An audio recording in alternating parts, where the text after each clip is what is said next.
Cuando recién me mudé al edificio en que vivía en Antofagasta, el conserje no me cayó nada de bien. Don Cristóbal me tiró el discurso clasista de advertencia que tenía preparado para todo recién llegado al edificio. Me dijo que no toleraba a los patitas con tierra, que saltaban en los ascensores, que gritaban en los pasillos y hacían ruidosas fiestas con prostitutas. Con el transcurso del tiempo, el viejo conoció mis hábitos y costumbres y entendió que yo no saltaba en los ascensores, ni andaba gritando en los pasillos, ni hacía fiestas con prostitutas ruidosas. Por mi parte, me formé la opinión de que el conserje, don Cristóbal, era discreto, confiable y hacía bien su trabajo.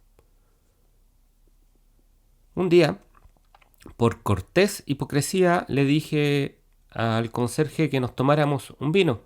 Pero después, por triste necesidad, concreté la promesa. Compré una caja de vino en un supermercado una tarde-noche en que no me sentía muy alegre y la empezamos a tomar con el conserje en la sala contigua a la recepción, en donde había cierta privacidad. Entre vaso y vaso, sin estar borracho, pero sí envalentonado por el vino, don Cristóbal me confesó que arrendaba una pieza en el lado norte de la ciudad, cerca de la Chimba. Me dijo que hace muchos años que no hablaba con su hija y no sabía dónde vivía o si ella se había casado o si tenía hijos. Contuve cualquier compasión que pudiera sentir, pues por muy enternecedores que parezcan los viejos en el presente, muchos de ellos en el pasado no fueron tan pacientes ni tan sabios y ni tan buenos como ellos suelen recordar y decirle a la gente. La cosa es que después de hablar de su hija, el viejo se quedó callado, mirando fijamente su vaso de vino. La costumbre social exigía que me tocaba hablar de mi vida, pero yo no quería caer en el dramatismo, así que no entré en muchos detalles, aunque sí le mencioné que era funcionario público. Don Cristóbal, algo atolondrado con las palabras, me interrumpió para contarme que en los años 80 trabajó harto tiempo como auxiliar en la intendencia de la región. Luego me confesó su amor por la dictadura de Pinochet y que en su trabajo identificó y denunció a muchos compañeros de trabajo que consideraba como opositores al régimen. A esta altura creo que el viejo estaba más emborrachado por sus recuerdos que por el vino. Le brillaban los ojos cuando me habló de sus misiones secretas de ir a las protestas, marchas o mítines políticos para identificar y denunciar a aquellos que le eran conocidos.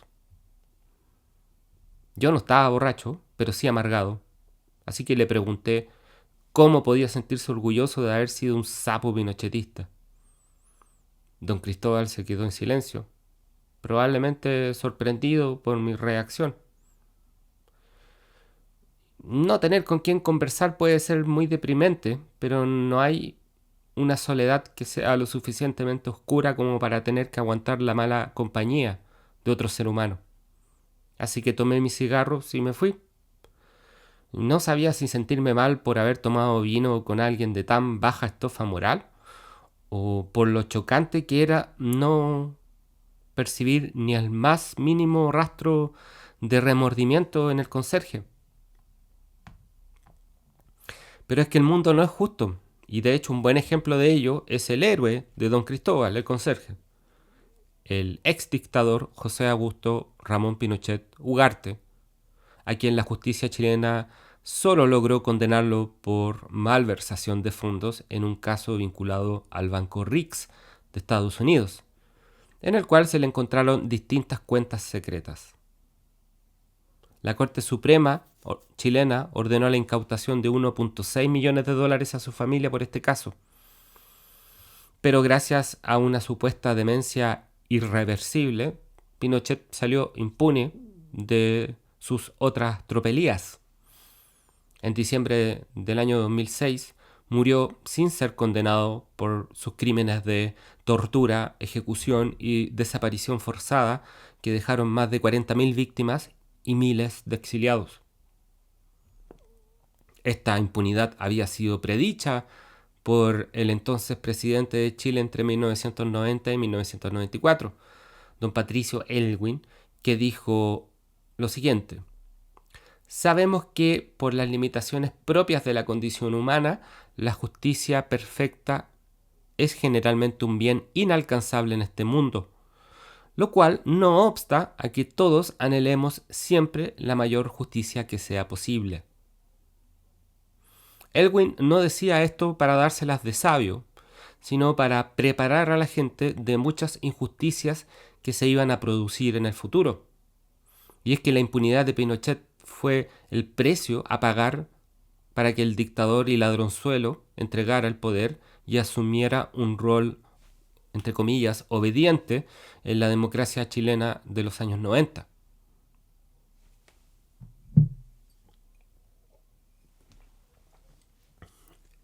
El golpista de Patricio Aylwin tiene razón en todo caso. No es posible que los mecanismos sancionatorios que regulan las conductas inmorales reparen toda injusticia que ocurra en el mundo. Partamos por el hecho de que a veces la naturaleza nos, eh, nos otorga situaciones súper injustas. Por otra parte, lo que está bajo el control del ser humano tampoco alcanza. Las leyes y los tribunales son medios políticos y no un propósito en sí mismos. Son herramientas, a veces para ejercer control social, o en otros casos, como ocurre por ejemplo con los delitos de cuello y corbata, mecanismos para garantizar la impunidad de ciertos grupos de interés. La justicia es un concepto ético y la ética es una creación enteramente humana. Existe exclusivamente en la mente humana la ética y la justicia y en las relaciones entre seres humanos, pero no existe por sí misma en la naturaleza, en la vida o el universo, porque el mundo no es justo. Sin embargo, por el sesgo cognitivo que llaman la falacia del mundo justo, inconscientemente la mayor parte de las personas espera que la vida sea intrínsecamente justa, como si fuera un fenómeno físico estable y permanente como la ley de gravedad. El ser humano busca patrones constantemente porque es parte de su forma de conocer el mundo, y si no encuentra estos patrones, derechamente los inventa. La falacia del mundo justo no es una ley universal, sino que intenta sanar una angustia universal. Por eso no es raro que diferentes doctrinas sostengan esta idea. Por ejemplo, el karma nos dice que recibimos lo que merecemos según nuestra conducta hacia el prójimo.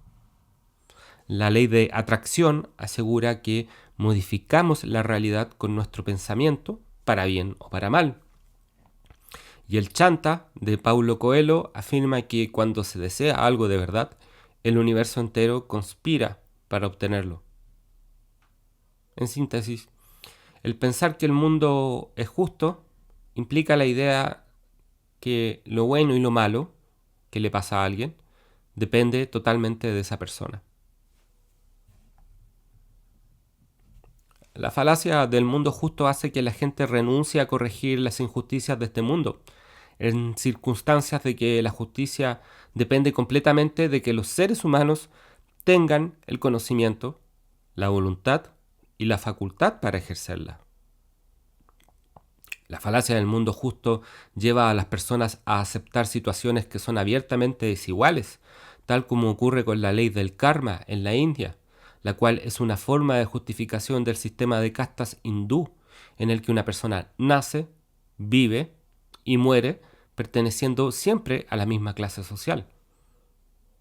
Muchos dirán que en las decadentes sociedades occidentales pasa lo mismo, lo cual es cierto, pero por lo menos no está la absurda justificación de que alguien nació como un paria o un intocable porque se portó muy mal en su vida pasada. El problema de la falacia del mundo justo es que hace que la gente sea acrítica con las injusticias estructurales que tiene el sistema. Y justamente idealizan situaciones que no deben ser idealizadas. Así, muchos creen, por ejemplo, en la mágica superstición de que el capitalismo es esencialmente meritocrático, que los millonarios y la clase alta son talentosos y esforzados, y que el pobre es pobre porque quiere. Uno de los clichés más despreciables, cretinos, insensibles, simplistas e ilógicos que existen.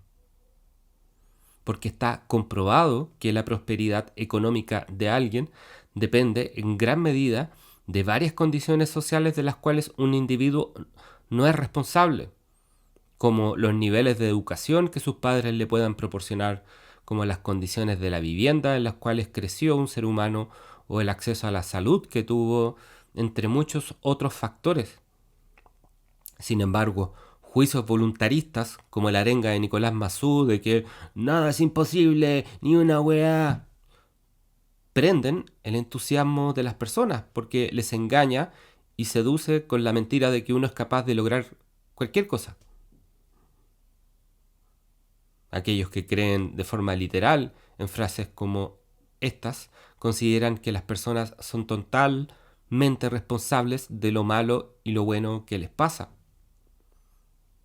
Y a muchos de ellos les gusta autocitarse como ejemplo de la veracidad, de esta doctrina y dicen, ay, si yo pude salir de la pobreza, otros también pueden. Y es que en realidad no todos pueden.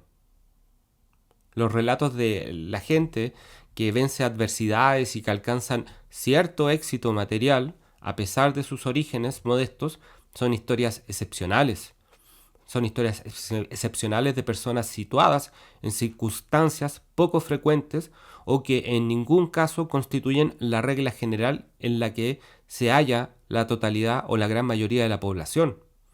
Por lo tanto, tomarlas como prueba de que cualquiera puede ser rico es una falacia argumentativa. Aquellos que creen en la falacia del mundo justo suelen confundir también, por otro lado, prudencia con ética y merecimiento. Recordemos que el pensar que el mundo es justo implica la idea de que lo bueno y lo malo que le pasa a alguien depende totalmente de esa persona. Así que dentro de esta perspectiva, muchas veces se enjuicia al caído en desgracia bajo la noción de que algo malo habrá hecho.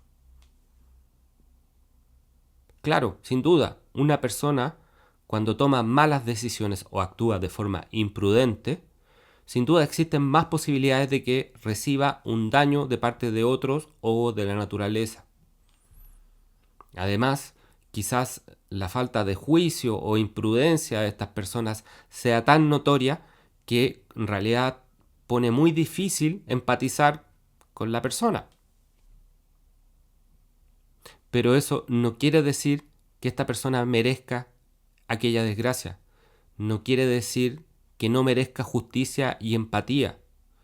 Y por sobre todas las cosas, no quiere decir que esto exime de responsabilidad a los culpables de su desgracia. Gracias a esta noción mágica de que el mundo es justo, muchas personas evaden ser compasivos y comprensivos hacia quienes necesitan ayuda. Porque al final piensan que después de todo, estas personas son culpables de su desgracia. Y como dirán muchos, eso les pasó por hueones porque el mundo es de los vivos. Lo cual es mentira. El mundo no es de nadie porque el mundo no es justo.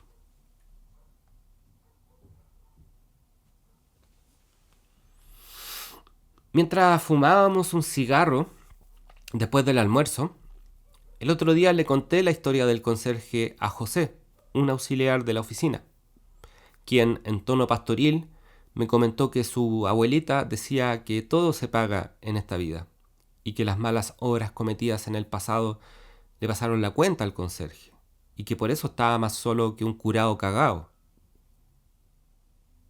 Le dije al José que no estaba de acuerdo con su abuelita y que muchas personas que actúan mal terminan mal porque actúan de forma inmoral constantemente.